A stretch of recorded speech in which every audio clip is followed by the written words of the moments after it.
moocher. She was a low-down hoochie-coocher. She was the roughest, toughest frail. But Minnie had a heart as big as a whale.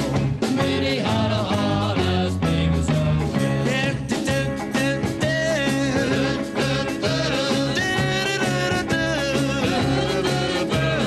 Minnie had a heart as big as a whale. Minnie had a heart as big as a whale. She messed around with a bloke named Smokey. She loved him though he was cokey. He took her down to Chinatown and showed her how to kick the gong around. Showed her how to kick the gong around.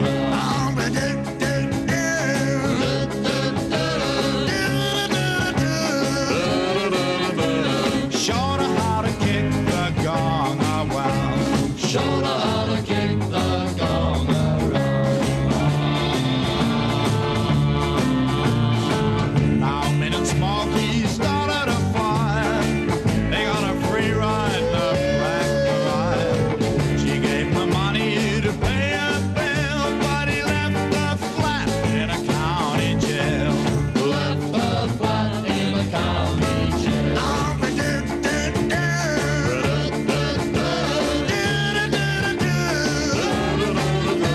She was a good gal, but they done her wrong. She was a good girl, but they done her wrong. Hi, welcome to Wrokdown. I'm Wendy Stapleton. In 1959, Captain Cook and the Colonials bought the house down at the Bayswater Footy Club, as you would. Then there was the Rockin' Scorpions, but our next guest was probably better known as the bass guitarist in the fabulous Cherokees. Would you please welcome Pete Tyndall? Hi, Wendy. How are you, Pete? doing? Thanks for being on the show. Yeah. Are you back in Australia for a bit of a visit? Yeah, I'm back here for 3 weeks to catch up with old friends, etc., and to plug the new album, and also get the Cherokees back together for some gigs. I'm going to get my spade and dig them up, dust them down, and put a guitar on them and get them going. I'm going up to Sydney to see Dougie Trevor and Max the drummer, and anyone else I can resurrect. And That'd be well. Doug Trevor's sort of been in management. Was it the country scene? Am I right? Or? yeah, he's in the country scene, El Fantastico, but And you've been living in England. yeah, I've been living in England and I've been touring out of the UK and Europe, and I've done the whole thing over there, so it's good. But you are an Australian boy. I will never give up the passport. Many have So tried. can you tell us about your childhood, where you were born and... Well, yeah, I was born in Ringwood, near Bayswater, and and I grew up there, went to school, and the guy up the back of us was a Scottish guy. He had a real strange character, and I was a bit scared of him. Shit chop, chit chop, chit chop, chimac, one of these guys, and he used to hear me. I used to sing all the time when I was a kid, like Champagne Charlie is my name, and all those old musical songs. I had a wind-up record player like that, and all these banging old 78s. And what happened was, he said, "Maybe people like to do that." Oh, it was a whole. Did you know what he was saying? No, it's a whole stack of Regal Zonophone records, green and red label, and it was like all these old blues guys on it, And he gave them to you? Yeah, Howling Wolf. These are 78s. I mean, they'd be worth $1 gazillion now. What did you do with them? I played them to You death. probably broke them. Yeah, no, I didn't break them. I played them to death. I wore them out. Especially like the Mama Done Left Me's, Howling Wolf. Like this, I'm talking, I was only about 7 or 8 years old, and I was exposed to all this obscene race music. And it was How fabulous for you, It was, and it completely ruined my life. And look, Look, what's happening. Look at this. This is what you'll become like, kiddies. Just do this. And then I had a paper round, and I said, I gotta play guitar to this. And so I bought this 10-bob guitar, and it had strings on it like fencing wire. And I used to I couldn't even tune the damn thing, but I finally worked out, took some lessons, and So you were always into the blues? Love the blues, always into it. And things went on from there. You know, I joined a band called Captain Cook and the Colonials, which had one gig. But it was a good gig, It wasn't was a good It gig. would have to be good if it was at the Bayswater Footy Club. It went downhill from there. Anyway, who needed that? Because Because after that you had the Rockin' Scorpions. yes, now they were a band, and we used to support the Phantoms They were at big. Festival Hall. Yeah, we had a record, but the funny thing about it was, Sorry, just to interrupt, but that's a big leap from being thrown out of the footy club to Yeah. actually being good enough to go and support yeah, acts at Festival Hall. well, the Scorpions needed a bass player. They phoned me up, and they had a gig down in Barwon Heads, and it was like one of these, a dance, you know. Everyone went to a dance in those days, and it was the lead guitarist of the Phantomosaurus playing there. Down there. Yeah, and he said, oh, good guys, I like that. And so we had to go for an audition at 3DB, and we got the job, and of being a support act. And That was massive. it was huge. So, you know, we were just kids, you know. So you went from the Rockin' Scorpions to... The Cherokees. How did that happen? I was working at Dunlop in accounts, and I was really uber hacked off. No but you were still computers. playing, but I was not, playing, but not you doing get, what you yeah, did. no, I can't do this. It's doing my head in, and I go home, ding, ding, ding, ding, ding, ding, ding, ding, and I was like, oh, ring, ring, yeah, what do you want? Oh, I'm Doug Trevor, Cherokees, and would you want to come down and play on 10th Avenue because we need a bass player for the weekend? Yeah, sure. Because I wasn't gigging with the Scorpions. Went down there, and they liked it, and because Billy, the guitarist, was having problems with the wife, and she said either me or the band, so he chose her, City Boy. and meow. And I got the gig, and then I know that you haven't stopped for 1 second since the moment you joined the Captain Cook and the Colonials. We're going to take a break and be back very, very soon with Pete Tyndall. Wrokdown. Welcome back to Wrokdown. I'm with Pete Tyndall, but hang on, I've got to get it right. Pete Rattlebone Tyndall. Rattlebone Tyndall. The name Rattlebone came about when I was with the band in Launceston in Tasmania. This is the Cherokees. The Cherokees on the first run out, where I was, you know, still a little kid from Ringwood. And every day they had cold collation, which was cold meat and salad, and I wanted pies and dim sims and chips and things like that. And it's like, that's what was on that was it. And I said, I can't eat this muck, and the band said, oh, you bag, because I was skinny, you bag of bones, you got to buy, you got to eat, you know, this is a tour, you got to do it. I said, yeah, just rattlebone. And start. So from then on was bones. So the Cherokees actually, as you stated earlier, the Cherokees had had a number of hits even before you joined the band. That's right. However, after you joined, they had quite a lot of success with a few big songs that you'd covered from overseas. The Righteous Brothers had a song called The Angels Listened In. It wasn't really a big hit, but we covered that, and Roger Savage did the production on it. Roger Savage did the production on all the Cherokee songs right through.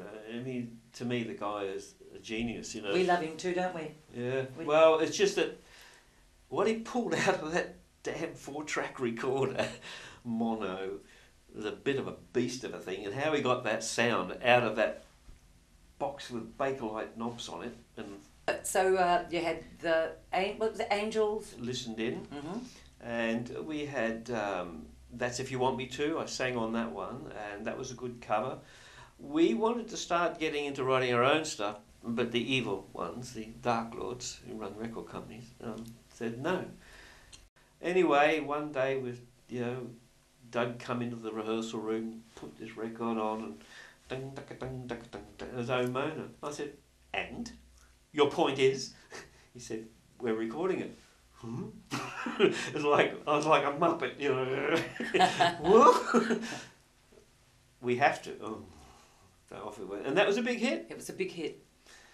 But it turned what could have been a fantastic blues rock band stroke soul band into a jug band. That's jug, not junk. Yeah, jug, yeah. Jug band, yeah. Yeah. And what happened was, it was successful. It was great. And it opened up a lot more gigs to the band. And it did a lot of stuff. We never made any money, but who did? That's true, yeah. Yeah, we just furnished houses for people and bought them cars. And it did. It worked. And they were right. I can't say they weren't right. And then they came out with Minnie the Moocher. And I was like, oh. I said, what are you doing? You know, I thought that was just going to be a one-off. Same thing. Huge hit. 20 weeks. Huge hit. 20 weeks up there. 20 weeks. 20 weeks. It's massive. And it sold gazillions. And they bought more cars and more furniture and more trips overseas for other people. But we were just the workers, you know. We were the downtrodden little rockers. Oh, that's the sound of the Yes, smallest but violin. as I remember someone's manager saying years ago, but it's worth it because you just love playing your instruments. How come you know that one? Who told you that? That's what Everyone's we were told. manager, that's what everyone told you. Well, they all must come out It's of the worth same it box. because you love playing your instrument. Well, I just had Which enough we money do. to maintain the instrument and take little Betty Brown out down to Sebastian's on a Saturday night. You know, it was like. So the Cherokee split up. Yeah, and I'm still confused over why they split up. So I'm getting the band back together. Good. The band. I mean, I think I don't care if they can't play. I'll make them play. I have a cattle prod at home. Gee. And but Max, the drummer, he played great. I was in Sydney the other day and we had a little jam in his room. Yeah, just right, 4 on the floor. I love it. Gorgeous. Yeah, and he's still got his muscles, and he plays well. And Doug, well, he'll have to go on to bass because any mug can play a bass. That's all you need to do. But then we're going to have to get a rhythm guitarist from somewhere because I don't know where Lindsay's disappeared. I hear he watches cricket and has done for the last 40 years. So where did you Free make the advertising, transition but anyway. from playing bass in the Cherokees to playing such? Slide. Oh well, I know you did as a kid anyway, Yeah. but Well, I've always been playing guitar. slide. Yeah. Well, in my first guitar there was a slide. And I used to run it up and down the neck. And I thought, that sounds like that black guy. Yeah. That's how they do it. I wonder how. And that's how I got going. It was like that, It was like an Hawaiian type thing. Mm. And But then- except like that. Yeah, but now I use a bottle. I mean, I've got a little business. I've got some little elves cutting the necks off bottles, polishing them, and I sell them. Well, I'm only looking at you half curiously because I believe you probably do. Yeah, yes, I've got little elves. I back onto a wood. My house backs onto a wood, and I've got some little elves. After the Cherokees. Come back, Come back, please come back. Yeah. What happened? I went to work in a guitar shop in Parramatta that was my straight face, yeah, which lasted 2 weeks. And I thought, I sod this, I've had it, I can't do this anymore, I'm going to England. But before I went to England, I ended up in Amsterdam, in a little den. Why am I not surprised you said that? And I stayed there. It was called the Milky Way. I've been there. And I think you must have spent a very long time in the Milky Way. I did spend a long time in the Milky Way, and I started to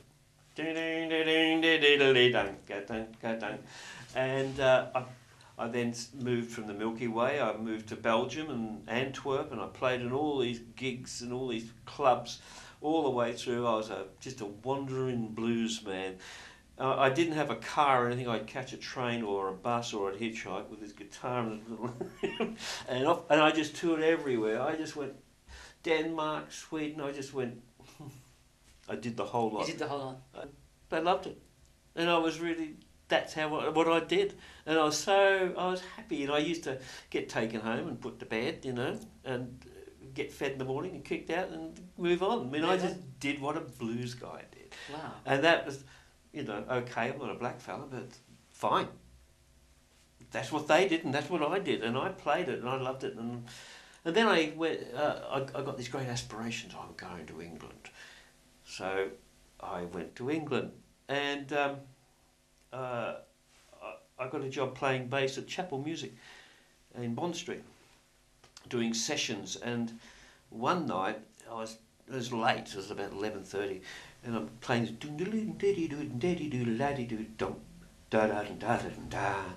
you know, that was the line, and I felt this vibe, and I looked up, and here's Jimmy Page and Robert Plant looking at me going, yeah! I went, so I just melted into the floor, you know. I think we'll take a short break here, and we're going to come back and hear about... can you just give us the name of the band again, please? Chainsaw, Sprocket, Knucklehead and Tank. That was Chainsaw, Sprocket, Knucklehead and Tank. And Tank.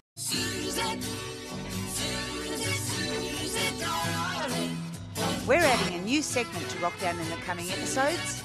Susie Pinder, our radio presenter from Southern FM, will be seen out and about interviewing our TV and radio artists at gigs around town. So stay tuned to Wrokdown. Wrokdown.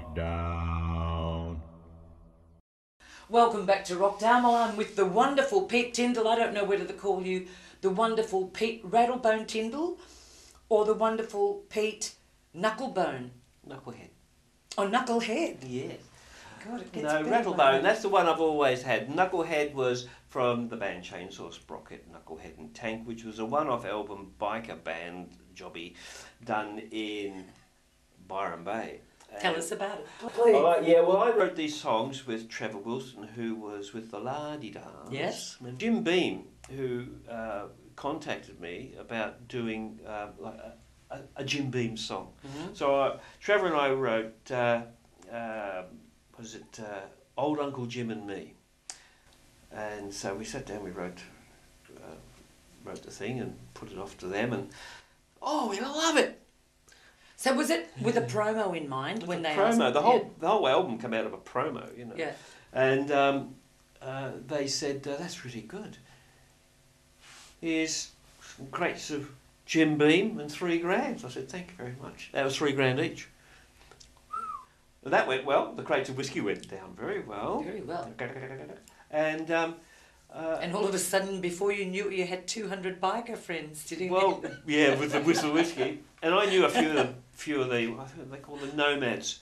And I started to see, well, these guys, you know, interesting little bit of lifestyle here. There's a song there. And it sold really well. So what year would that have been? That was in the 86. 86. Yeah, 86. And then it sold really well in New Zealand and obviously Denmark, Sweden, Well, I don't, for some reason, they like what I do. That's wonderful. Yeah, well, I think it's quite interesting. And what was that album called? Black Denim Trousers. That did very well for you. It did very well. And did you stay in Australia long at that period of time? I stayed here about 9 years. But like all things, it's got to come to an end, and I went back to England, and we got things going over there again. And I met up with Guy Denning. His grandfather was Lord Denning, Master of the Rolls. He was aristocracy. He thought, I want to be, because he was a punk. He said, but I want to be an engineer. Daddy? Could I have the barn? Could I have, yes, of course. And did the barn up. Oh, he got beautiful studio. He got a studio there. Yeah. And is it a working studio now as well? It's going very well. Yeah, he's doing. There's 3 studios there now. What are the names of the studios? I'm just interested. A, B, and C. Oh, stop it. That's it. He's got the main studio upstairs. There's a mastering suite downstairs, and there's a writing suite on the other end. I do all my recordings in my lounge room. I put all the guitar parts, but I take forever.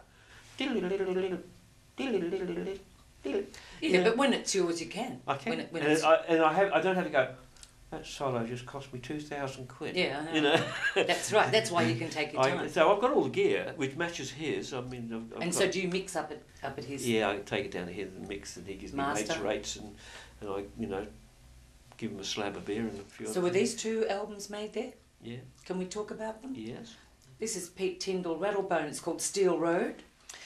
Yes, that Steel Road, it actually existed. I was driving out to Wales to a gig, and the sun was just coming up really early in the morning, and the sun was just coming up, and it hit the road, the highway. It was the M4, and it looked like steel. I thought, you're hallucinating again, Peter.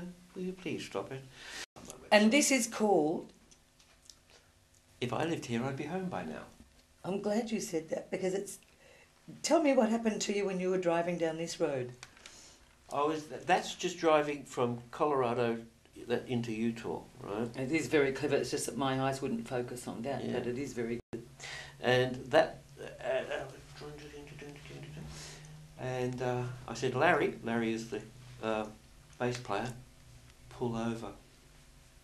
And he's a kind of Florida boy. And